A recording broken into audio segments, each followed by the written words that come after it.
Go. Alright, what's up guys? Welcome to another edition of Random Bible. This is Random Bible Office Edition, because I'm in my office. And also I think I've worn a different hat in every video, so maybe I'll have to keep that up. Eventually I'll be wearing like weird cowboy hats and court jest. Probably not. Okay, so welcome to Random Bible, where each time I just take like a random verse and we talk about something interesting that I think is interesting that hopefully you think is interesting too. So today's random verse is from the book of Exodus, and we're talking about God's name. So I'm going to take the camera from Ashley so I can zoom in on my computer. So here's the verse that we're reading. Let's wait for it to focus. This is from Exodus 3:13 through 15. So it says this. Moses said to God, "Suppose I go into the Israelites and say to them, 'The God of your fathers has sent me to you,' and they ask me, 'What is his name?' Then what shall I tell them?" So essentially this is like Moses asking God, like, "What's your name? What should I call you when people ask me?" So God says to Moses, this is what he says, "I am who I am. This is what you are to say to the Israelites. I am has sent me to you." God also said to Moses, "Say to the Israelites, 'The Lord, the God of your fathers, the God of Abraham, the God of Isaac, and the God of Jacob has sent me to you. This is my name forever, the name you shall call me from generation to generation.'" And so pay attention to this use of Lord, because that's what I'm going to talk about. Okay, so I'll give the camera back to Ashley here. Okay, so first of all, and I've talked about this before in Genesis, but the Hebrew word for Lord that they use in this translation is actually just 4 Hebrew letters. And it's funny because together they actually like can't be pronounced. The 4 letters are Yod, He, Vav, He, are these 4 Hebrew letters, but they can't be pronounced together, much like if I were to write a word that was like, X, L, Q, T. Like, you couldn't say that, right? That wouldn't be a word that would make any sense. And so from these 4 letters, Yod, He, Vav, He, the Hebrews came up with like Yahweh or Jehovah, because that was a way for them to pronounce it, because they're like, well, we can't, God's name is so great we can't even pronounce it, so let's use these words. But here's what's interesting to me, is not only is it unpronounceable, but all throughout history, the Jews, the Hebrews, God's people, were so respectful of God's name and like who he was, that they would never pronounce it.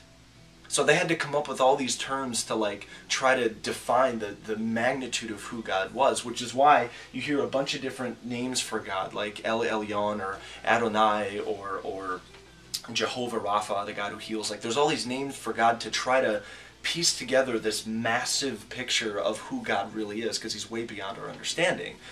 But I think it's just interesting that all throughout history they never would speak God's name, because it was so holy and like so divine and beyond ourselves. In fact, I took an online college class one time, and one of the guys who was in the class with me, I forget his name, but he was Jewish. And what I thought was really interesting is anytime he would post something, like anytime he'd write a little blurb or like write a paper or whatever, every time he wrote the word God, he would write G and then a blank space and then a D, or like a hyphen and then a D.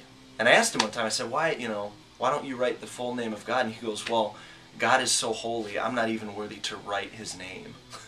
And I thought that was so amazing, that here this guy, even today, is so respectful of God, he doesn't even write his name, because God is that holy. And think about it, like, you wouldn't go up to the president, and be like, "Yo, what up, Barack?" I mean, you might, but that would be so disrespectful, right? You'd be like, "Hello, Mr. Obama," or "Mr. President." Or like your teachers, you address them as Mr. and Mrs. this or that. You don't go up and be like, "What up, Janice? Here's my test." There's this level of like respect even for our teachers and, president.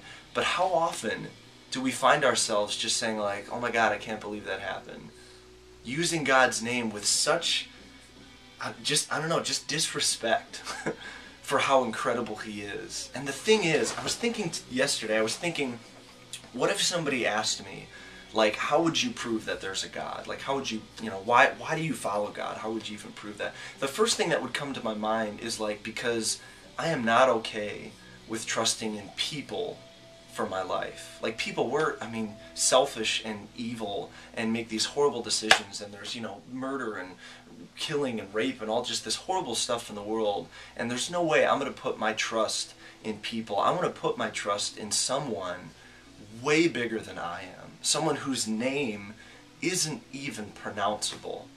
That's what I want to put my trust in. Even if I don't understand God fully, that almost excites me more to make my life a journey of discovering this massive, divine, beyond human understanding God, to say that's what I want to devote myself to. So devote yourself to that, and even more than that, just be wise with how you use his name, because God's own people respect him enough that they don't even pronounce it, they don't even write it. In fact, the only time, the only place that they thought it was okay to use God's name were the priests in the Holy of Holies, like the center of his temple was the only place that was okay to speak God's name, because everywhere else they're like, God is just so much greater, and we have so much respect for him, we're not even going to write or say his name. So think about that the next time, and understand that God is so big and yet cares enough about you that he listens when you pray, and he responds when you talk to him, and more than anything, he just wants a relationship with you. I don't know about you, but that just humbles me, because I am not perfect, and the fact that a massive, perfect God would want that really makes me think. So anyway, thanks you guys. That was kind of a long Random Bible extended cut, director's cut. I don't know, cut. I just keep saying cut. Thanks for joining me on Random Bible number 3. Join us next time for another Random Bible verse. And now I'm going to go back to working.